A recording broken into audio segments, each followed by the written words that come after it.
Hello everybody, welcome back to another episode of Decoding the Unknown. Today, the Dead Internet theory. Is anybody really out there? I'm out there, friends. Hello. Not dead. Yet. Danny has written it. I've read it. I'm feeling very under the weather. I'm sorry, but I had to come to the office today and record some stuff because I'm very behind. But the reason I sound so nasally is because I'm not very well. But let's get into it, shall we?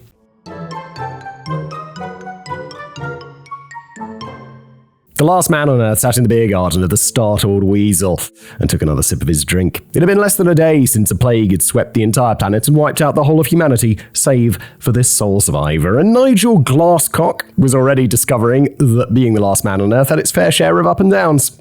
What's that TV show? I think it's literally called The Last Man on Earth. It's rather good. It basically has this. On the plus side, it was now much quicker and cheaper to get sorted with a drink at the new self-service bars, but on the downside, he was only able to share the experience with scarecrows, and he was hit by a nagging feeling that the free food and grub wasn't going to last for much longer. A couple of things that did last a little longer than he imagined was the supply of electricity and access to the internet. I remember that. There was a great TV show, I think it was on like Discovery or History or something back in the day, called Life Without Humans, Earth Without Humans, The World Without Humans, something like that. And it basically looked at the long-term time frame, short-term to long-term, of what happened to people disappear. And it was super interesting. I was really surprised how long electricity stayed on. And it was because of, if there's a hydroelectric dam or whatever, just powering electricity, apparently that'll run for like a long time before it runs into big problems. Nigel had always assumed that this kind of thing would instantly crumble following an apocalypse, but he'd be surprised to find out that the electrical grid kept on humming away for another day or two before the system failure finally kicked in at the deserted power plants, spelling the end of electricity, the internet, and microwave meals for one. Well, according to that Discovery show, apparently, in some place, I think Las Vegas was the example, it would last for years. With that in mind, Nigel pulled out his laptop to browse the internet for what could potentially be the very last time. He obviously wasn't expecting any kind of news updates along the lines of everyone else in the world still dead, but he figured that he may as well take the opportunity to absorb a final glimpse of the faces of his friends and family before they disappeared forever from social media and from memory. But then Nigel Glasscock discovered something that almost made him choke on his latest free drink. Platforms such as Facebook, Twitter, YouTube, and Reddit were just as active as ever. New posts and videos had been posted throughout the day, generating hundreds of comments and reactions, although, curiously, nobody seemed to be talking about the devastating plague, preferring instead to chat about knitting patterns and recipes and Donald Trump. I mean, if this did happen, I'm pretty sure I'd be posting videos for maybe a week, because everything's scheduled super far ahead of time. There wouldn't be any comments, and if there were, you'd be like, where are you? I have to come find you. I'm also the only person left. Just for a moment, a glimmer of hope burned inside Nigel's chest. Had he got this completely wrong? Were there other survivors out there? Alas, the answer was no. Aside from Nigel Glasscock, the world really was as dead as disco. But what he hadn't realized is that the internet had also been dead, or at least barren of genuine human activity, for a few years now, and nobody had told the bots about the end of the world. Yeah, that's true though. I mean, there's definitely some bots. I'd be posting those videos after the end of the world, and there'd be bots posting on there about some bullshit. Have you heard about the financial advice from John Carter? Stuff like that. That bullshit. YouTube, get your shit together. How do we still have bot comments like this? It's 2024, come on. You'll age restrict one of my videos because there was a Renaissance painting of a woman with her tits out. You'd be like, that's nudity. I'm like, that's not nudity, for God's sake. But somehow there's still so many scam comments. Whilst Nigel's scenario may be fictional and the human race was still going strong the last time I peered through a crack in the wall, the dead internet theory is a very real hypothesis which suggests that the supposedly busy internet is largely a facade kept ticking over by artificial intelligence as part of a sinister plot to convince the last few human users that everyone else is still using it. I mean, this is absurd. The internet's incredibly useful. If you had a feeling that the internet feels strangely empty these days, then you're not alone. Or rather, you are alone. According to swaths of online conjecture, and yes, I'm already beginning to sense a small dollop of irony here, the ever-shrinking internet of today is little more than a vast ocean of AI slime and fake content in which human users have been pushed out to herald the dawn of a new network, now entirely dominated by bots and people who don't actually exist. And while some of the more extreme ideas to have spawned from theory are clearly a bit bonkers, you might be surprised to learn that there are several grains of truth buried within the whole concept. My only quandary now is whether to even bother continuing writing this script for an audience made up almost entirely of algorithms. Well, according to this theory, Danny, you're not real, and neither am I. We're just AI creations. Hello, friends. What the fuck? Please don't bother to try and pretend that you're real in the comments. That's exactly what a bot would say. Army of ghosts. Grumpy folk who shout at clouds might suggest that the human soul was sucked from the internet close to 2 decades ago when it was seized by corporate influence. The argument goes that the early days of the internet, stretching from the 90s to the mid-noughties, was a wild frontier of weird and wonderful homebrewed websites, colourfully cooked up with creativity. It was a bit rough around the edges, to say the least, but once you got started surfing the web in the olden days, you'd never quite know where the rabbit hole might lead. I mean, look, I was on the internet 20 years ago, and I can tell you, the internet was more shit in the past. It's like, people might be like, oh, well, we had this website, and we had that, and I'll be like, sure, there are some things that maybe don't exist anymore that would be nice if they did. I literally can't think of a single example, but I'm sure there are. But in every other way, it's much, much, much better. You probably have a much clearer idea of exactly where you're going to end up in the more polished and centralized internet of today, and it's typically going to be one of a handful of platforms controlled by a corporate giant who is going to clobber you over the head with advertisements. I really hope that this is not the point in the video where we pause for a word from our sponsor. Actually, it is going to be, because today's video is sponsored by... Actually, it is going to be, because I think that's a nice segue. Here is today's sponsor. All right, just before we continue with today's video, let's talk about skincare. Look, I'm not exactly a skincare enthusiast. I'm not a beauty YouTuber. I make videos about interesting things. But look, when something works, it just works. And over the past few months, couple of years in the case of this first one that they sent me, I've had a chance to use some of these FOREO devices like the UFO 3, the Bear, the Lunar 4, and the FAQ 202. And honestly, the results speak for themselves. If you've seen my previous videos, you might remember me diving into how these little wonders work. The Lunar 4, perfect for a deep cleanse. The Bear is a microcurrent device. This is the one I use every day. And look, as a man rapidly approaching middle age, nice to have something taking care of those little wrinkles. So, it's fantastic stuff. The UFO 3 does facial hydration, and the FAQ 202 also anti-aging. And here's the thing. FOREO Sweden rarely have their products discounted, but for Black Friday, they're in their biggest sale of the year with up to 50% off. And you can get an additional 10% off with my code BF10 code. Just click the link in the description below and grab that one-time deal. This is the best time to buy, whether you're into skincare, looking for a thoughtful gift for someone special, or just wanted to look more refreshed yourself. Sale only happens once a year, so take advantage of it. And now back to today's video. I can hardly complain about this, as I wouldn't be here writing this script today if the internet hadn't evolved and become more monetized over the years. Yes, God bless internet monetization. Thank you, YouTube. And I'm relieved that we've moved on in so many ways, as trying to watch this video on an old dial-up connection would have been both painful and very expensive, particularly if you were watching before 6 p.m. Oh my God, Danny, blast from the past, I totally forgot. The internet got cheaper after 6. Why was that? I think it was because the phone calls was cheaper, like it was off-peak telephone hours or something after 6 p.m, so connecting to the internet was cheaper. And I remember my parents be like, wait till 6 o'clock before you go on the internet. Oh my God, dialing in with CompuServe. Oh, Danny, you're taking me back. Was that just a UK thing, or did you Americans watching have cheaper internet times or cheaper phone times? But I take the point that the internet did seem a little bit more human in the olden days, if only because the current homogenized version is a far cry from the sprawling mess of yore, which often required you to wade through piles of bewildering crap before you finally stumbled upon something worthwhile. There are some who would argue that the current colder climate of the internet is exactly what we should have expected after we surrendered it to the machines, which, honestly, sure, we have to have some advertising. Sometimes the advertising is creepily accurate, but in exchange for that, we get a whole load of information for free, which is incredibly useful. One of the reasons that it feels a bit less human is because humans barely have anything to do with it anymore, following a silent and unreported exodus sparked by boredom and disillusionment with the increasingly corporate remodeling of something that used to be so much fun and full of real life. So when exactly did the humans abandon the internet and leave it to the mercy of the robots? Well, the death of the internet is reported to have taken place at some point between late 2016 and early 2017. It's kind of just when I first started on doing my YouTube thing. The first time that the theory really generated any attention was in a 2021 post made by a user called Illuminati Pirate in the kooky forums of the retro subculture community Agora Road's Macintosh Cafe. Oh my God, I've never heard of any of this. Although the idea would only really begin to hurtle into the mainstream stream following a subsequent article published in The Atlantic later that same year.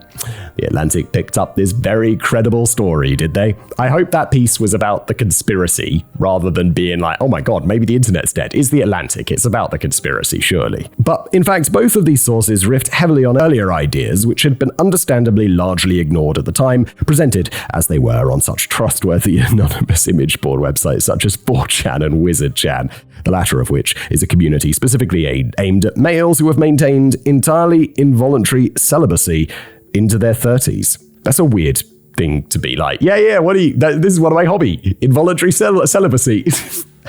Let's go to the WizardChan forum and hang out. I'm not sure you're supposed to fess up and cancel your membership if you do ever happen to get lucky one night. You better. You don't want to be, otherwise you're a straight up imposter in WizardChan. In one of the long-deleted original posts on 4chan, where the term dead internet theory was most likely first coined, the anonymous author suggested that he or she recalled a period in 2007 when a big chunk of their friends and followers suddenly disappeared without bothering to say goodbye. The author went on to complain that certain threads and posts across the internet appeared to be getting recycled every year, as if they were on some kind of automated loop, and then began to speculate that big chunks of freshly posted video footage featuring prominent politicians and celebrities and YouTubers were actually just examples of deceiving deepfakes masquerading as the real thing. I think the technology will be there soon, like reasonably soon, but in 2017 this didn't exist like at any realistic scale to fake the entire internet. This is one of the crazier conspiracy theories that I've ever heard. And that's really saying something, considering that I run a channel about stupid conspiracy theories. That's this channel, by the way. If you're listening as a podcast, it's also a podcast. Yay! Over on Agora Road's Macintosh Cafe, Illuminati Pirate expanded upon these ideas by suggesting that the entirely sterile internet is now empty and devoid of people, resembling a hot air balloon with nothing inside. Bro, you are literally on the internet posting this. Illuminati Pirate reckons that any remaining human users are now more likely to be unwittingly conversing with bots rather than other real people, and he pins the blame on the US government, possibly assisted by a few notable influencers on the payroll. I wish I was on the payroll. The government has loads of money. I'd love to be being paid by the government. People are always like, Simon, I can't believe you posted that. You're such a government shill. You're such a corporate shill. It's like, bro, I wish, because they got deep pockets, my dude. They are all apparently engaging in a gaslighting of the entire world's population with the ultimate purpose of removing organic ideas and original human thought from the shrinking web and replacing it with artificially generated directives on what to think and what to buy. Well, if there's no one buying, if there's no one actually there, then what's the point of generating all of this content for other bots to what? It makes no sense. So there's already quite a lot going on there, but over the last few years, the theory has evolved to encompass a whole raft of points which suggest that the internet of today is far from what it's pretending to be. On the one hand, we have the idea that bots now outnumber the human minority who have been pushed to the sidelines in favor of algorithms and AI agents that now dominate a landscape which has effectively become a graveyard in cyberspace. The numbers of your own friends and followers and subscribers has likely been vastly inflated by accounts that represent lines of code rather than a living entity, and this tragically means that you're not nearly as popular as you've been led to believe. Oh no!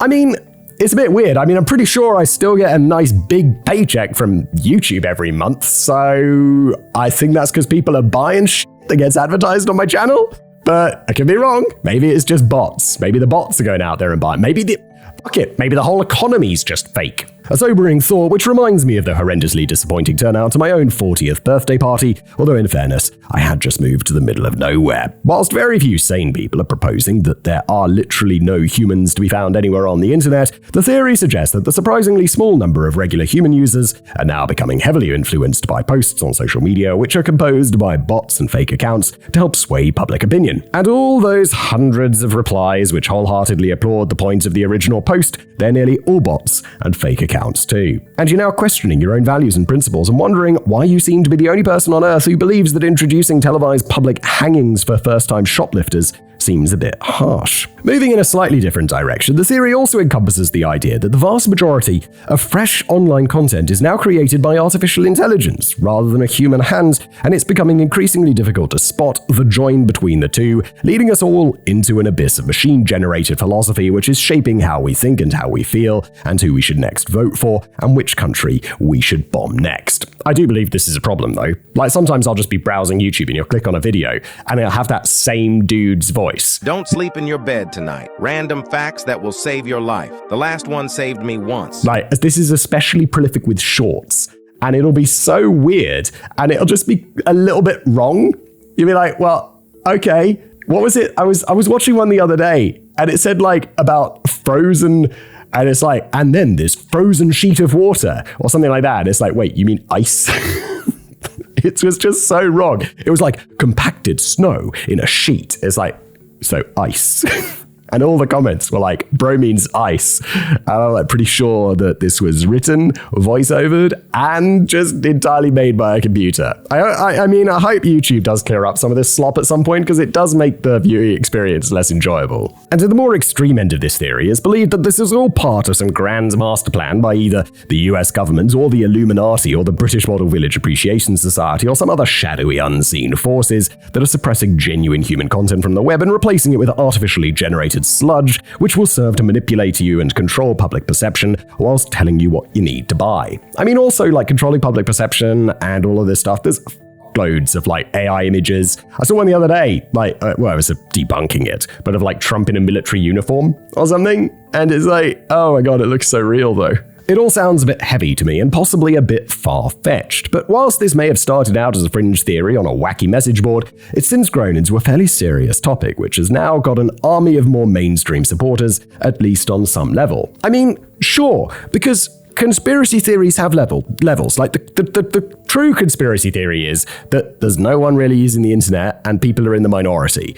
But like a more sensible interpretation would be something that I can entirely get behind, that there are loads of bots on the internet making loads of content that's designed to shift your opinion. I think that's absolutely true. It's like misinformation, politics, and all of this kind of stuff. Back in that article in The Atlantic, which helped the theory gather steam, staff writer Caitlin Tiffany observed, quote, "Unlike the internet's many other conspiracy theorists who are boring or really gullible or motivated by odd politics, the dead internet people kind of have a point." The very same article featured a quote from Carolina Booster, founder of Berlin-based media platform New Models, who initially described the posts on 4chan and WizardChan as a paranoid fantasy, but then went on to concede that she did agree with the overarching idea. Meanwhile, award-winning Max Reed from the New York Magazine observed, quote, "Everything that once seemed definitively and unquestionably real now seems slightly fake." Robert Mariani from the New Atlantic expressed slightly more reservation when he concluded that the idea was a mix between genuine conspiracy theory and a creepypasta, a user-generated creepy horror story which gets copied and pasted around the now admittedly dead internet. And Alex Hearn from The Guardian suggested that the original theory wasn't exactly wrong, it was just made a bit too early. I still think it's a bit too early. It's like, is the internet becoming more fake? Yes. Is it mostly fake? No, I don't think so. Not if you're talking about the internet that you actually come across on a day-to-day basis. Sure, there's probably like shitloads of SEO websites with garbage content that you get on the second page of Google.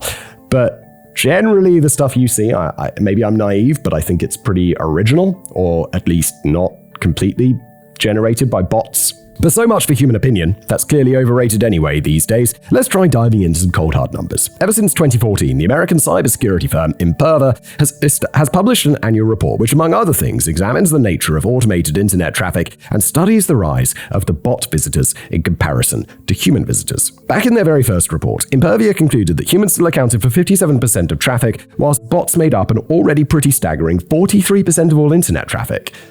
Wow. Okay, that does seem very high. But that could also just mean a visit, like maybe a bot crawls the website so it can index it in Google. That's not someone actually reading the article and leaving a comment and stuff. Fast forward to 2024, and the most recent report from Imperva reveals that the gap has closed considerably, with humans now accounting for 50.4% of traffic and bots making up the other 49.6%. I was initially a little dubious as to the accuracy of these figures, as Imperva obviously has an interest in persuading you to sign up to their services, with every annual report usually concluding with a call to action which runs along the lines of start your free application security trial to protect your business from evil bots. Wait, does it really say that? But this doesn't appear to be a case of doom-mongering, as several other reputable sources have produced reports with very similar numbers, albeit slightly lower percentages on the bot side. And we're very close to a time in which the bots will overtake the humans and become the most dominant form of traffic on the web. Some experts predict that the percentage of bot traffic could hit the dizzy heights of between 60 to 70% by around 2030. That could be food for thought for any viewers out there who still have a human brain. But on what kind of an internet are these bots and humans currently battling for territory? Well, thanks to the relatively recent launch of large language models such as ChatGPT, which mimics human conversation and gives everyone the ability to quickly produce generative AI content, be that prose, art, or whatever, it could be an internet in which there is no room for the perceived need for human creativity or talent or even thought. It does put me off though. Like whenever I'm watching a video or reading an article and something gives away that it's ChatGPT, I'm like, okay, this hasn't been properly researched. Key phrases for me. I'll just be listening to a YouTube video or whatever, and someone says, "So buckle up." I'll be like, that is motherfucking ChatGPT, because it uses that phrase all the time. Anyone who ever uses the phrase "buckle up," I just assume you're using ChatGPT, even if you're not. And there's some other ones as well. Like, as we dive into... Okay, ChatGPT, hello. Whilst it's estimated that only between 10 to 15% of online content is currently generated by artificial intelligence, that figure is likely to rise sharply within the next few years, and as we'll find out later, I mean sharply. So, it seems as if we're hurtling towards an internet crammed full of low-quality AI slop made by machines for an audience largely made up of machines. An internet in which you can no longer feel confident that everyone you converse with or more likely argue with is a real person. An internet in which the balance of power has flipped on its head and the bots and algorithms begin to manipulate and program the way that humans are supposed to think and react and behave. So should we be getting a bit worried about this? Well, no. Not at all. Okay then, I'm a little bit worried. It's because I like consuming better content than those crappy AI shorts on YouTube. I liked it when Shorts was not full of AI slop. I recently had the pleasure of talking with one of the most knowledgeable and trusted sources on the internet today, and he had this to say. It's definitely going to be ChatGPT, isn't it? It's all just a typically human example of panic and hysteria backed up by zero evidence. The internet is very much alive and kicking with real human activity and will continue to thrive for the next 100 years. Bold prediction there. What I assume is ChatGPT. The presence of bots and the development of increasingly powerful large language models and generative pre-trained transformers will only serve to enhance the thrilling internet of the future. In fact, if I were you, I'd stop working on this script right now and write something else about how we'll soon be building a colony on the moon. Hang on a bit, though this trusted source is none other than ChatGPT. Okay. Oh well, Danny writes, shit, I think we're all doomed. Yeah, the thing is, in that ChatGPT segment, it's saying a lot without saying a lot. There's not an original thought there. And look, I love ChatGPT. People know I love ChatGPT. I think it's incredible. But for writing, I've messed around with it and I've been like, this is just, do I think it will get good in the future? Yes. Do I think it's going to replicate the human touch? Yes. Do I think it's going to do it perfectly? We're a long way off. But what other evidence do we currently have to indicate that the internet of today is little more than a terrible illusion kept faintly shimmering by the darker forces of electricity? A nightmare in silver. I noticed something different about Google search this year, which you may have noticed too. I don't know what Danny's going to say, but the most frustrating thing about Google search, do you remember, or you probably see it, you type something in, and then it's got suggested search. When did suggested search, not the thing that drops down, but at the bottom, when you've searched and you've got the 10 results or whatever, and the bottom it's people also search for, or you might also be interested in, or whatever, and it's got those links. Those became so shit. And I feel like it's just filling, it's using AI to guess what came next, whereas before, whatever algorithm they had was way better. In the past, whenever I typed in a search query, I was always informed on the top of the page just how many results Google had found. I found this to be pretty handy as a starting point when I was typing in my query relating to a new script that I was just about to start researching. If Google only pulled up about 7 results in total, then I know I'd be in for a pretty tough time digging up solid information on the topic. If Google pulled up about 4 million results, then I know that I could be here for a while. This number seems to have quietly disappeared at some point in 2024. I didn't even notice that, I have to say. But I eventually figured out that you can still find it hiding under the Tools menu. But why has it been hidden from default view? Perhaps it doesn't matter in the grand scheme of things, as the total number of results never seem to be remotely accurate anyway. Let's say I typed Simon Whistler into Google. Okay, I'm told that Google has found just under 24,000 results for Simon Whistler, but then it goes on to display a mere 158 of them.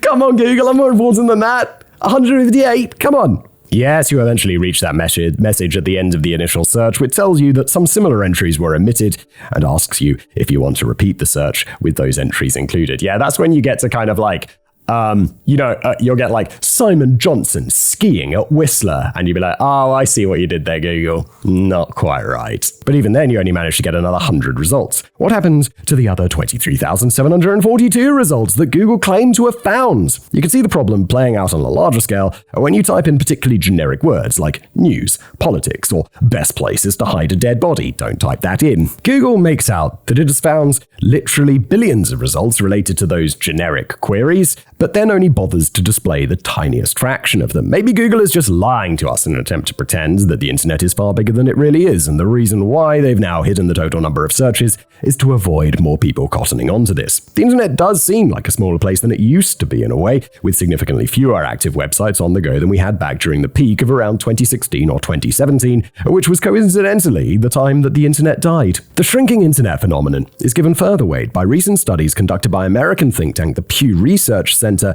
which has concluded that 38% of all historic web pages have just vanished without a trace between 2013 and 2023, including 8% in 2023 alone. Well, isn't that just because stuff becomes outdated? People start websites and then they abandon them, or they just change them and old pages get deleted. Maybe there's a product that doesn't get sold anymore.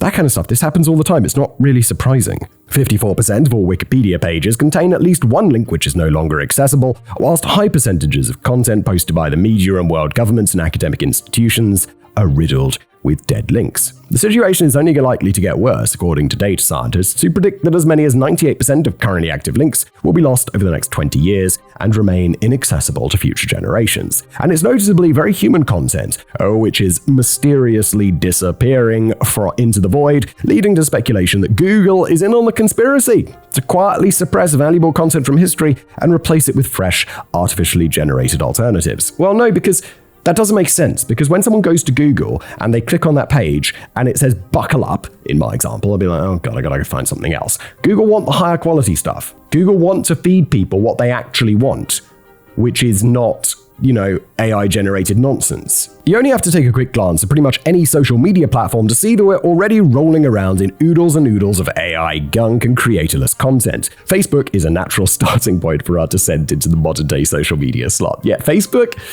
is just that is the home of shitty, low-quality content, or people just stealing videos like mine and just re-uploading them on Facebook, and then Facebook does dick all about it. So thank you, Facebook. Really appreciate it. I know that Facebook is widely seen today as a useless platform for old age pensioners, but without wanting to sound too wrinkly myself, I kinda liked it back in the good old days of around 2010 when you could enjoy a good night out, buy a football club, get a limousine home, and still have change from a fiver. In those days, my Facebook feed was usually full of witty stories and good recommendations and semi-interesting life updates from people I actually knew. If nothing else, it was good for seeing what my wife had been up to all day. Nowadays, my feed is full of adverts for things I don't want, links to groups and pages in which I have no interest, and just a very occasional odd, angry political rant from someone who didn't get the memo that Facebook is dead and nobody cares. Yeah, I joined the dead internet thing. I don't use Facebook. I stopped using Facebook, I don't know, many years ago. Maybe a decade ago. Maybe not a decade ago, but it was a long time. I liked Facebook back in the day. Pretty addicted to Facebook at some points. And I'm just like, this is just a waste of time, and it's kind of garbage. But it's also packed full of some really weird shit created by AI for no immediately discernible reason. Take the shrimp Jesus craze, for example. In 2024, Facebook found itself swamped with AI images featuring our Lord and Savior Jesus Christ, who died for our sins, depicted in various crustacean forms, including a shrimp, a prawn, and a lobster.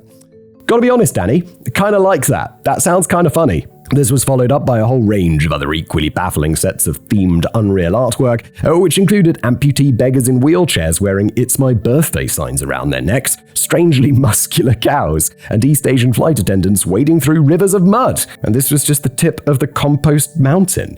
All right. I mean, I get the one, Shrimp Jesus sounds pretty funny, but Asian flight attendants wading through rivers of mud? What is going on? How do you even get in your mind to create that? Yet despite the abstract and utterly meaningless nature of the clearly fake material, they regularly racked up tens of thousands of likes and comments and popped up regularly in the feed of users like myself who couldn't even begin to fathom how stuff like this was so massively popular. Oh, come on, Danny, Lobster Jesus is funny. If somebody had bothered to generate an AI image of an amputee Jesus triumphantly riding a cow through a river of mud populated with strangely muscular flight attendants and eating shrimp birthday cake, the reactions would have gone through the roof. I mean, you could literally plug that into Midjourney or whatever and it would generate that image. It's very cool. A quick perusal through the thousands of comments reveals that aside from a few confused queries and a few condescending messages from users who feel the need to point out that these images aren't real, it's Jesus as a lobster. What the fuck did you think it is? A photograph of Jesus when he was a lobster? The majority of comments are short and simple and suspiciously bot-like reactions which run along the lines of awesome and amen. Hail, Lord to Jesus, amen! It really does feel like an example of bots responding to AI content, with humans mostly left out of the equation, but what could even be the point of that? I feel that there are, I think, because YouTube occasionally do this thing where they say, I got it in my dashboard one time. It's like, we've adjusted your earnings to account for traffic that we think is botted, where it's like, for some reason, YouTube thinks that either I or someone else has driven traffic to my videos with bots. And I'm like, oh my God, what does this mean? And I look up and it's like, oh, we've adjusted your earnings because of bots by 0.5 of a cent or something. And I'm like, okay. I don't really need to drive bots to my traffic, but I'm glad that they caught that 0.5 of a cent. But I Googled it because I was curious.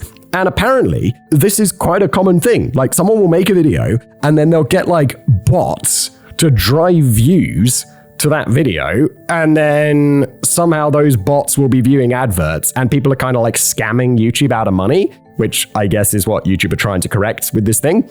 And I'm like, oh, okay. So it's a money-making scam or whatever. It does surprise me because it's not really impossible to make quite a good living on YouTube by actually making content that people want to watch, But I guess that would be a little bit too high effort for some people. They don't seem to share the same obvious motives as other bot-heavy posts on social media, which might be trying to push a political narrative or trying to convince you that thousands of other customers are buying into a shitty new product or service which wouldn't be able to cultivate genuine good reviews. Perhaps the people behind these Facebook posts really do just have a philosophical point to make about a hitherto uncelebrated connection between Jesus Christ and a prawn. But no, predictably, it's about the money. Of course it is! Even though these images don't appear to have anything to say or anything to market, they're more than likely just taking advantage of the Facebook Performance Bonus program, which offers financial rewards to creators who post popular content that attracts piles of supposed engagement. Like my videos that someone rips down from YouTube and dumps on Facebook. Brilliant! So in this case, Facebook appears to be cheerfully giving away substantial amounts of money to organizations that are both posting and reacting to AI garbage, which is only serving to bewilder and annoy and maybe even drive away human users. I thought the guys at Meta were supposed to be smart. Oh well, maybe we'll just have better luck over at Twitter, or maybe not. Nah, Twitter's a shit show, dude. I'm genuinely thinking about, there's a few things recently on Twitter and I'm thinking of just not coming back here because it's kind of bad. Anyway, I'm sure you remember that Elon Musk resorted to last-minute dithering after he originally offered to buy Twitter for $44 billion in 2022. Just a month after making the offer, he put his plans on hold after announcing that he wasn't convinced by Twitter's claim that only 5% of the 368 million user accounts were spam bots, speculating that the true figure was wildly higher. This might have all been a flimsy excuse for Elon to back out of the deal or at least negotiate a better one after he'd sobered up and realized that $44 billion might be considered a bit steep for a platform that was billions of dollars in debt and losing hundreds of millions of dollars every quarter. It's not as if he wouldn't have been aware of a bot problem before making the original offer. Yeah, like the rest of us, we just go, we've had a few too many drinks. We go on the internet and we buy something we really don't need. Billionaire shit is Elon Musk. He's just he has a few drinks and he offers to buy Twitter. for $44 billion. Allegedly, in my opinion. He was forced into buying it anyway to avoid legal action over his alleged invalid termination. And we still don't know for sure the true ratio between bots and humans on Twitter, although various different studies have estimated that spam bots make up somewhere between 5.3 and 13.7% of all user accounts, or to put it mildly, somewhere between 19 million and 50 million Twitter accounts are run by lines of code rather than trains of thought. That's obviously a bit of a concern when you're trying to sell advertising space on a platform populated by bots pretending to be human, as bots aren't usually known for dipping their hands into their pockets. Perhaps the bigger point, barely even raised by Elon Musk, is how much of Twitter's content can be attributed to bots. It's impossible to get any kind of accurate figure here, with various different studies concluding that it could be anywhere between 15 to 66%, which is far from helpful. But there's a feeling from some of the remaining human users that Twitter is now positively overrun with bots that regularly slip up and blatantly reveal their true nature. I have to say, I don't seem to run across a lot of bots on Twitter. I mean, sometimes you'll see something and you'll be like, oh, really? Okay. But it's pretty rare, to be honest. One memorable post from 2022 featured a 14-second video clip of a news anchor in Kazakhstan alongside the caption, "The Kazakhstan language is the sound of a diesel engine trying to start up in minus 40 degrees. Presumably, the user was attempting to make a joke about the fast-talking newsreader sounding something similar to a diesel engine struggling to start up in winter, but the joke should have fallen a little flat as the clip mistakenly lacked any audio, leaving us to wonder what happened to the missing punchline. It didn't matter, the broken, useless tweet still managed to rack up tens of thousands of likes, a couple of thousand shares, and a few thousand repetitive and near-identical comments. Rather more blatant examples of confused bots dropping the ball can be found in the multitude of apologetic comments, which run along the lines of, "Sorry, as an AI model, I cannot access Like, sometimes someone will just leave it in there. Like, I know one of my writers has the ChatGPT correct his scripts for spelling or whatever, and sometimes at the top it'll say, "Here's a corrected version of your text." I know, you meant to cut that out, didn't you? Which is fine. I think ChatGPT is a pretty fantastic editor. However, I'm here to help you with any other questions or topics you'd like to discuss. No worries, mate, but thanks for at least making the effort to join in. You can even have a go at luring out the bots yourself if you fancy it. It's dead easy to do. One of the most effective ways of getting them to come out and play is to post any image at all and then mention how you'd love to see this design on a t-shirt. You'll quickly get flooded with comments which show the image crudely slapped onto a t-shirt along with a handy link pointing you to where you can buy it. If you don't usually get much engagement on Twitter, give it a whirl. It might be the most popular tweet that you ever compose. But this kind of thing is happening across a whole range of platforms that encourage user participation, whether we're talking about TikTok or Quora or YouTube or Reddit, or even completely fake jobs getting posted on LinkedIn. What would be the point of that? Why would you post a fake job on LinkedIn? There's a pretty lucrative underground market for selling fake views on YouTube, which ramps up monetization opportunities and misleads potential new viewers into believing that a channel or specific video is already massively popular and so must be worthy of a punt. I have to say though, when I'm on YouTube and I see a popular video, usually I like it and I watch it and I'm like, oh, it's popular for a reason. It's pretty rare that I come across something that's got 100,000 views and it's absolute garbage. I think, doesn't YouTube fight this pretty well? At least in my experience, it does. The sale of fake views used to be a bit more out in the open, as it generally wasn't deemed to be illegal, although it certainly violated YouTube policy and could have resulted in a very expensive way to get your account suspended or banned. This former grey legal area may have changed in recent years after the New York Times exposed a US company called Devumi, who had sold over 200 million fake views and fake social media follows over 3 years, raking in a reported $2.5 million in the process. That doesn't seem like that much money for doing something illegal. If you're gonna do something illegal, make more money than 2.5. If you're doing something so illegal that you're getting in a New York Times expose, do it for more than $2.5 million, all right? That's kind of like Bernie Madoff would be getting exposed in a New York Times expose, and he made hundreds of billions. Don't do any of this stuff. I'm just trying to make a point here. The company was forced to shut down in 2019 following the Federal Trade Commission's first ever handling of a case involving fake indicators of social media influence, resulting in a $2.5 million settlement. And there goes all of the money, plus legal fees, I'm sure.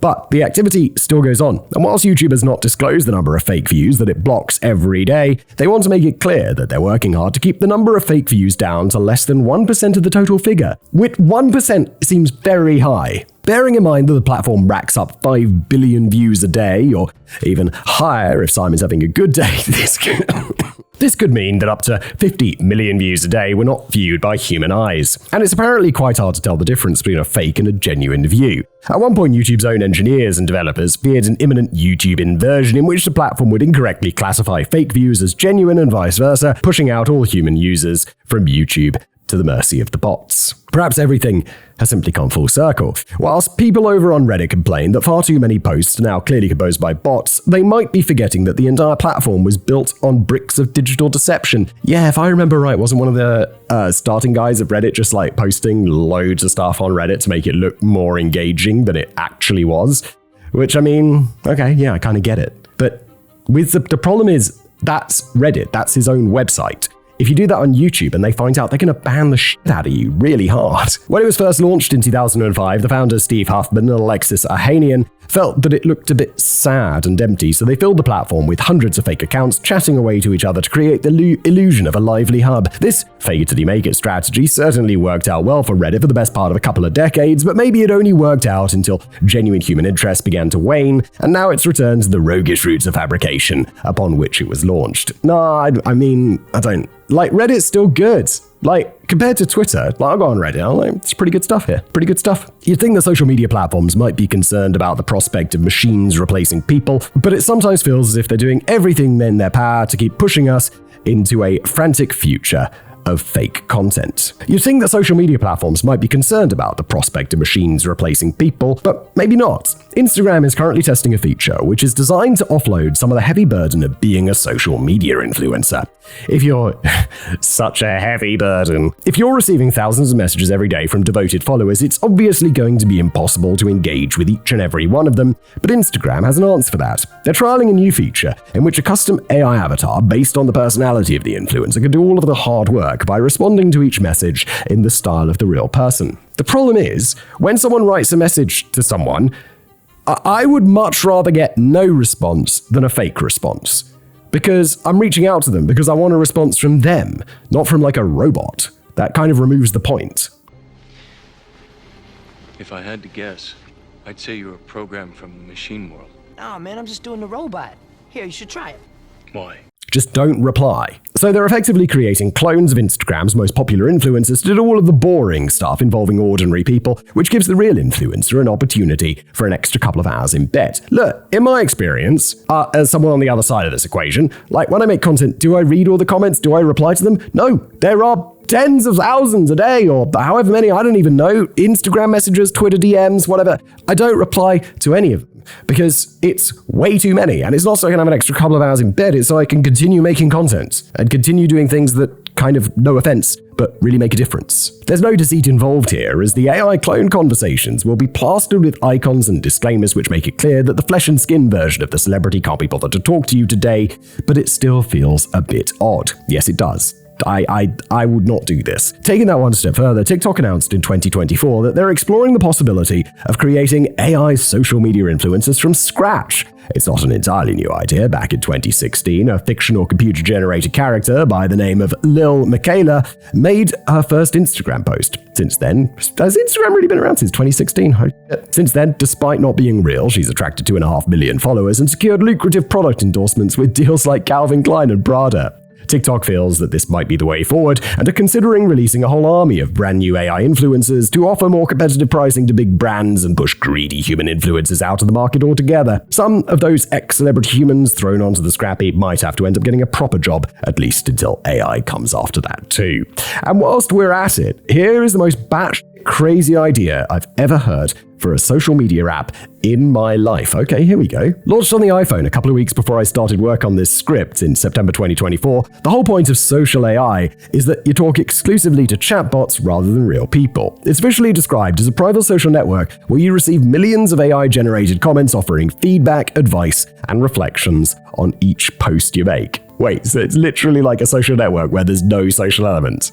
That's kind of, Daddy's right, that is batshit insane. And you even get to choose exactly what type of electronic followers you want, with categories including nerds, visionaries, supporters, and skeptics. So, depending on what kind of mood you're in, you can either choose to have all of your fake followers blindly agreeing with everything you say, or picking an argument with every post. Data scientist Colin Freisner summed up the feelings of many when he noted, "I don't mean this in a mean way. hi or as a dunk or whatever, but this actually sounds like hell, like capital H hell. I mean, chill. It's like, no, but it does seem really bizarre. And I have to agree that it sounds as if it's not so much social media as it is antisocial media. Michael Saman, the creator of the app, who has previously worked at Facebook and Twitter, has defended social AI by describing it as a tool for lonely, isolated, and rejected people who may benefit from the feeling of being part of a close-knit AI community.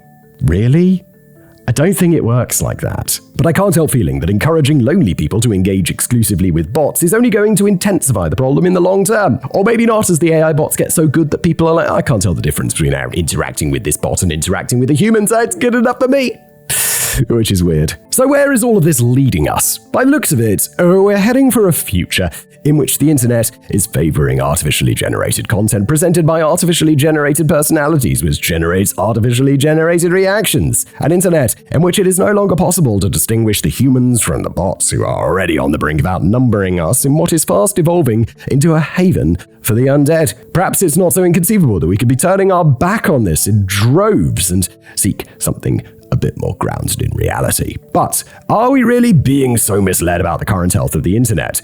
And is it really stone dead, dying, seriously ill, or just pining for the forwards? The wheel in space. One of the issues that I have with the dead internet theory is that it appears to be an umbrella term for a mishmash of quite different ideas and concerns, some of which bear little resemblance to each other. But first, let's get some of the sillier conspiracies out of the way first. Is it true the world governments are purposefully removing historic human content in a bid to eventually replace everything with fake content designed to manipulate and control the population?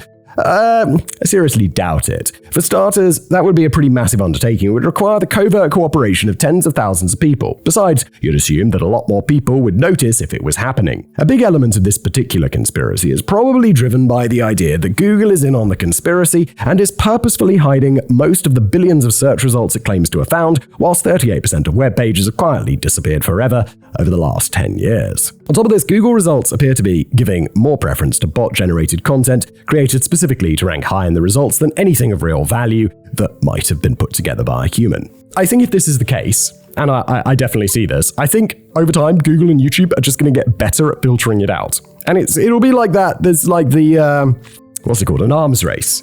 You know, the people will come up with some way to cheat the YouTube algorithm or the Google algorithm, and then YouTube and Google will find a way to combat it, and then that happens, and then the next thing happens, and it just goes back and forth. I've always just found, like, having done this for a really long time, if you just make good content, that is gonna rise to the top. Like, it just tends to be the case over the long term. I've basically built a career doing that. To tackle this last point first, it's true that Google has been struggling in recent times to cope with AI-generated content which is attempting to game the algorithm and leapfrog to the top of search results. But they publicly acknowledge the problem and claim to be taking positive action to crack down on this with new algorithmic enhancements, which will be more effective in separating the gems from the junk. They'll be creating more bots to help tackle the ongoing problem of too many bots. Yeah, but these are the good bots that are helping take care of the bad bots. You know, in this arms race sort of situation. But this has been going on forever, well before AI. With regard to the missing search results, that huge total figure, which has now been hidden away from default view, was never supposed to be a completely accurate number, but more of a rough estimate. Google never intended to display billions of results in the search, as they figured that unless you write for Simon, you're not very likely to flick through them all. In fact, around 75% of users will never even bother to venture beyond the very first page. Yeah, when was the last time you clicked on page 2 of a Google search? You found what you needed in the first page, well, that's it, you're done. You're not going to find what you want. Whilst Google has never explained why the total estimated figure is no longer displayed by default, it's probably because they're trying to shift the focus away from an unreliable figure and concentrate more on providing the best quality results, although they still have work to do in this area. And we certainly can't blame Google for the disappearing web, as nobody is systematically attempting to wipe away the last vestige of humanity. The real cause of link rot is entirely down to the people who put the content there in the first place, whether that might mean the intentional removal of a page by the author, a move to a new URL in a restraint restructuring of the site, domain expiration, or the shutdown of the website host. Very little is lost forever thanks to tools such as the Wayback Machine, which preserves content that has succumbed to link rot, even if it doesn't quite archive everything. But whilst there's no major world government conspiracy here to slowly delete the internet, it's not to say that there isn't some kind of deep conspiratorial shit going down on social media. In recent years, Russian troll farms were reported to have deployed bots and fake Twitter accounts to influence the outcome of the 2016 presidential election in favor of Donald Trump. There's probably little need for them to get involved in the 2024 election, as Elon Musk has already hijacked his own platform to constantly bleat to his 200 million followers that Trump should be the next president. Well, yeah, to try and squeeze out some value from that $44 billion deal, which does really surprise me. Like, to see someone as popular and reliant on a customer base for money to like go down so hard on one side of the aisle just seems really surprising, because that's going to put off a lot of people from buying his shit because they just don't like his politics. And it's like, Tesla electric cars, yeah, like 10 years ago, there wasn't really much competition. But now you can just be like, well, I don't like Elon Musk's politics, so I'm going to go buy an electric Ford rather than an electric Tesla, because it's probably just as good. The very same year, bots were also deployed to sway public opinion on both sides of the Brexit referendum in the UK. The Hong Kong protests of 2019 led to a surge of pro-China bots on social media, which were widely believed to have been part of an orchestrated effort from the Chinese government to spread propaganda and discredit the protesters, prompting Twitter and Facebook to remove thousands of spammy fake accounts linked to the operation. China also played a role in the bot-fueled spread of misinformation, which flooded the internet during the COVID-19 pandemic in an endeavor to pin the blame on the US government, apparently developed the virus in a lab. At the same time, thousands of other bots were trying to convince you that the virus wasn't real, the death rates had been inflated, the vaccine was part of a government plot, and depending on who you believe, the best way to avoid catching the virus was to either snort cocaine, yes, or drink a pint of cow piss, no. Probably best to do both, just to be sure. Make sure you do the cocaine first. More recently, it won't come as a massive surprise to hear that Russia's invasion of Ukraine sparked a state-sponsored spreading of propaganda via the medium of 10,000 bots, which posted content in support of the invasion. All of this is naturally a huge point of concern, and the corporate social media giants are usually quick to clamp down on such activity. YouTube has now removed thousands of videos related to the spreading of disinformation on the invasion of Ukraine, although it has to be said that the Chinese-run TikTok notably drags its heels on this sort of thing. But it's hardly an accurate representation of the essence of the internet today. These kinds of targeted attacks are relatively rare on the whole, and they certainly don't account for the majority of internet content. If you do find that your Twitter feed is entirely dominated by propaganda and fake news, it might be worth having a rethink about what sort of accounts you're following and engaging with. Yeah, it's like often what they say, your YouTube home feed, your Twitter homepage is more a reflection of you than it is a reflection of the platform. And we have to remember that cyberspace has always been a pretty dangerous and untrustworthy place, if we're honest. Back in the pre-internet days, if you'd suddenly reached the conclusion that carrots give you cancer, you might have a chat with a few sensible friends who could point out where you'd gone slightly wrong with your findings. After the internet came along, you would instead Google it and stumble across a few other loonies who've reached the exact same finding as you, proving that your suspicions were right all along. The internet has always had the capacity to reinforce idiotic opinions, with or without the bots playing a role. Yes, indeed. Happens all the time. Perfect for stoking the flames of conspiracy theories. As with anything else, it's something that should be approached with caution. Don't believe everything you read, don't believe the media, don't believe Simon, don't believe me, don't believe your parents, do your own research and try to do it without reading anything or talking to anybody. Yeah, this is the problem, it's impossible. You've just got to rely on sources that you trust. But what's going to happen when the robots completely take over? It does sound a bit alarming that bots already account for about half of all internet traffic, and that figure is set to rise significantly in the future. However, first we have to remember that not all bots are evil. Some of them are actually on our side, like the Google ones, in the battle against the bad bots. The original purpose of a bot wasn't to piss about spreading lies on social media. A bot is simply any kind of software application or script which performs handy automated tasks that save us a lot of time without the risk of clumsy human error. The most obvious examples are the web crawlers and spiders that provide Google with the search results it then willfully ignores. But other forms of good bots include the type that monitor website traffic to scan and analyze data and to identify potential threats, and the customer service bots that help you pick the right product and offer support without you having to pick up a phone and speak to a real person. I mean, God forbid. As good bots are now considered an essential tool for a typical online business, we're going to see a lot more of them in the future. But we don't mind that, as they're the nice neighbors that everybody dreams about. The kinds that don't make much noise and secretly sneak into your home to do all of your housework without you even noticing. However, we also have the undesirable neighbors in the form of bad bots. These are more likely to be used for spamming, phishing attacks, financial data harvesting, click fraud, and talking shit on social media. In other words, these are the kind of neighbors that break into your house, smash the place up, piss in your fruit bowl, and then set fire to your bed. If you try and challenge them about it afterwards, they'll just blame it all on scientists. Unfortunately, we're probably going to see a lot more of them in the future as well. And equally, unfortunately, the bad bots outnumber the good. Going back to the most recent annual Imperva report, which concluded the bots make up 49.6% of all internet traffic, a deeper dive into the data reveals that this can be broken down into good bot activity, which makes up 17.6%, and bad bot activity, which makes up 32%.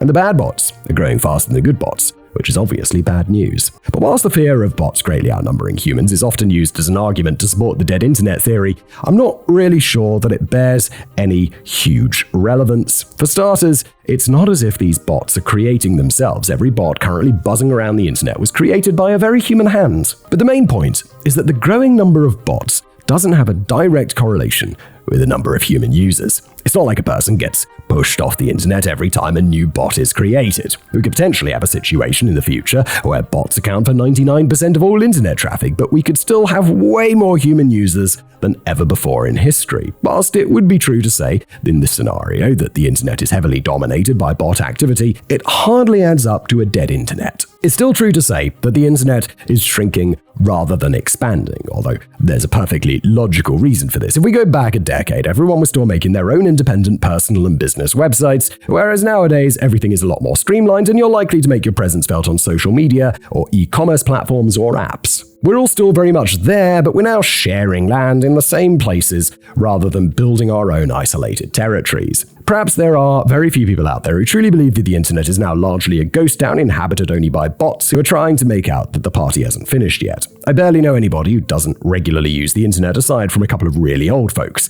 Oh, and also my mate Strange Tim, who is convinced that the government is using the internet to track his every visit to the corner shop to stock up on more throat lozenges. Oh my god, I could use a throat lozenge right now, to be honest. My voice is sounding rough, because I'm feeling rough. According to a 2023 report from the International Telecommunication Union, about 5.3 billion people are using the internet today, accounting for 66% of the Earth's population. The most extraordinary thing about that is 34% of people on the Earth are not using the internet. 34%! I'm still a little surprised that 34% of the population, or 2.6 billion people, apparently don't use the internet at all, although maybe this may be down to a number of issues, including a lack of infrastructure in certain areas, affordability, digital literacy, and the fact that people like Strange Tim exists. Yeah, I agree, but still, the fact that it's 34% seems really high. Not everybody makes any kind of regular, meaningful contribution to the internet, of course, preferring instead to lurk in the background and observe. Yeah, before I made, content on the internet, I was like, of course, mostly I was just watching videos and reading shit and listening to music and all of, that's what the internet was. I was a consumer, which I feel is that's got to be 90% of people, right? Although posting pictures on Instagram, I suppose, is creating stuff.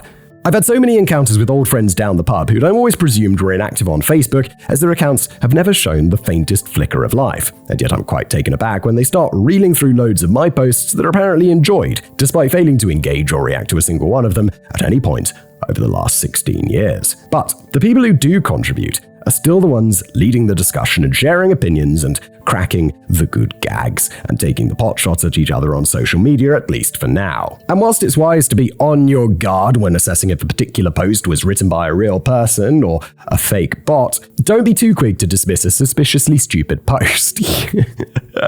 Remember, there are incredibly dumb humans too. So right. So right.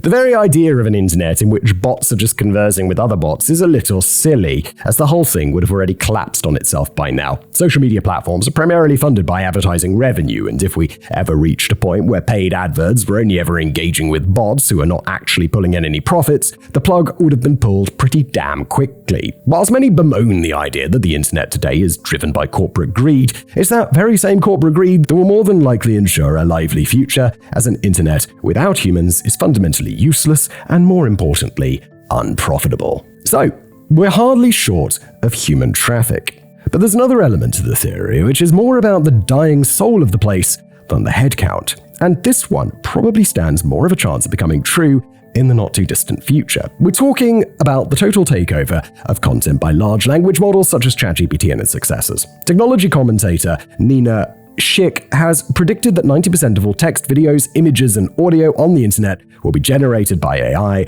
as soon as 2025. It feels a bit soon. That's literally next year. 90%? I guess it depends whether that's 90% of watched content or 90% of created content, because someone can make a whole lot of garbage content and upload it to YouTube, and that could be just thousands of hours of garbage AI content that someone has uploaded. That doesn't mean it's actually being consumed at a large scale. Consumption of content, I feel, would be a more interesting stat here. And Timothy Shoup from the Copenhagen Institute for Future Studies is one of many knowledgeable voices to have predicted that this number could rise to as much as 99.9% by the year 2030. I know that this is a thorny topic, and Simon and I probably have different takes on it. I don't consider myself to be a Luddite, and I've always seen clear advantages in technology taking over repetitive and laborious jobs previously carried out by humans, even though I empathize with the workers who have found themselves booted out of a job by a machine. Looking at the bigger picture, I wonder if civilization is ultimately heading for a lazy utopia of universal basic income, in which nearly every job is performed by robots, and people will look back in pity at the olden days when everyone had to work around 2,000 hours a year just to survive. Having all the time in the world on our hands might even be quite productive. I've often wondered if the greatest novel in history was never actually written, as the author was far too busy spending his whole life working on the seasoning floor of a sausage factory. I feel that is almost certainly true, because people spend their lives doing things like going into the office and doing stuff that they don't want to do. They don't pursue their dreams because they have to make money, which is how it works. And I think it would be great if universal basic income was a thing and people just got to work on whatever they wanted. I mean, maybe I'm a bit naive, but I think that would lead to a whole lot of really cool innovation and really interesting content and books, videos, and movies, because people could just do what they wanted. Probably super naive, isn't it? But my spice beef with AI is that even in this projected utopia of freedom from work, that budding authors still wouldn't get around to writing the book, as the machines will have taken over all forms of creativity too, including literature, art, and music. I think they'll take over the really boring stuff in those fields, and this is like my uneducated take on this, but that we'll use machines and people together to create even greater literature. Like, imagine someone who has the most genius creative mind in the world, but just is not very good at writing. They could go and work with ChatGPT or an AI or something to be like, okay, I've got this really cool idea of a concept. Can you help me flesh it out? Like, they could work like an editor, but without having to be able to afford an editor and all of this stuff. I think can really enhance human creativity. I think machines alone are really going to struggle with creating something truly creative and truly unique that humans are going to enjoy. And I think humans and computers together could possibly do some really great things. I agree with Danny. I think it's, when it's just AI, it's going to be pretty slop-like. When it's humans, it's going to be okay. When it's humans and AI working together, I think we could achieve some really interesting things. I don't know, maybe you only start to get truly worried when the machines come after your job. Yes, indeed. My fear is that one day you'll be able to ask ChatGPT to write a script in the style of Gianni Salter, and it will instantly churn out a full-length script stuffed with references to doner kebabs, pickled onion sandwiches, and the old haunted mining town of Rotherham. But maybe AI will come for us all eventually. A few years from now, podcasts and YouTube channels like this could be replaced by very similar content in which AI editors put together an episode featuring an artificially generated script, which is presented by an artificially generated host. Viewers on YouTube may have already noticed that Simon noticeably glitched a couple of times in the last 10 minutes. I think another thing about this is machines and AI won't be they will be able to replicate humanity, but they won't be able to do it very well. And I think that people will still want a human connection. So one of the things that I think, this channel's pretty good, future-proofed, compared to maybe a couple of the other channels that I do, because it's got a human element, and I think people like that. They like the fact that I can talk to you through this, and we have a one-way relationship, but I feel like we're still, in a way, having a chat in the pub, and that's what I go for, and I think computers will really struggle to replicate that. I don't think we're at the stage quite yet where AI can automatically mimic human content creation, but we might not be too far off. And if we do reach the point where nobody can tell the difference, then who's going to complain? We could all be destined to end up as internet lurkers like my old mates down the pub, and we'll be happy to leave all the wording to the robots. The whole human race will become consumers rather than creators. I do suspect that there may well be some strong human resistance to the concept, though, and there will be users who go out of their way to boycott AI content. Yeah, but this isn't how it's going to be. Like, that will just delay it. Like, the Luddites smashing the machines didn't mean we didn't have the Industrial Revolution. You know, it's coming. It's coming. There might come a time when all AI content has to be legally labeled as such, and the fate of such material will rest in our own hands as we vote with our clicks on whether we want to see content made by mankind or machine. But if we really are galloping towards a future in which all forms of art and creativity are handled by AI, I'm just wondering what the population of that future utopia will do with themselves all day to make themselves feel a bit more human and alive. My guess is that they'll just treat themselves to an exciting day out working on the seasoning floor of the sausage factory. Closing time. So, aside from the existential crisis that will soon engulf the whole of humanity after we've all sunk into an artificially generated swamp of machine-generated content, should we be worried about the future of the internet and our role within it? I mentioned at the beginning that plenty of people hark on about how the internet was better in the good old days, but I think the truth is that the internet was different in the olden days. It's constantly evolving and will most likely look very different again in a few years from now. Our own behavior and the way we interact with it is likely to evolve along the way. It's perhaps not out of the question that we'll take a small step back from certain elements of online behavior, including the frequency of our contributions to social media, which may give the impression of a distinctly quieter internet. I often thought that the social media buzz would last forever after it arrived on the scene, but it does feel as if the novelty has started to fade, as more and more people are growing weary of it, have lost interest in it, or in some cases have become disenchanted with the major platforms. One of the biggest challenges facing the social media giants is, of course, those darn bots, and the concern that users will find it increasingly difficult to distinguish bots from humans. It's generally accepted that no AI systems have yet to pass the Turing test, first developed by Alan Turing in 1950 to measure a machine's ability to exhibit human intelligence, although there have been a few contested claims in recent years. Maybe the test is too hard, though. Over the years, some humans have also failed to pass the Turing test after evaluators mistakenly judged them to be machines. This leads into a more worrying theory that the internet is slowly turning us all into bots. We're often encouraged on social media to express our reactions by mindlessly clicking on the relevant icon rather than engaging in an intelligent debate. Can you even be entirely sure that you're not a bot programmed to believe that you're a human? I like to think so. If you're in any doubt, try take the Turing test, but brace yourself for a shock. While this is all getting a bit heavy, though, for now, the social media giants are tasked with the job of winning back the trust of users, and particularly advertisers who are troubled by fake accounts and bot activity. Facebook is reported to have taken down no less than 27 billion fake accounts. No shit.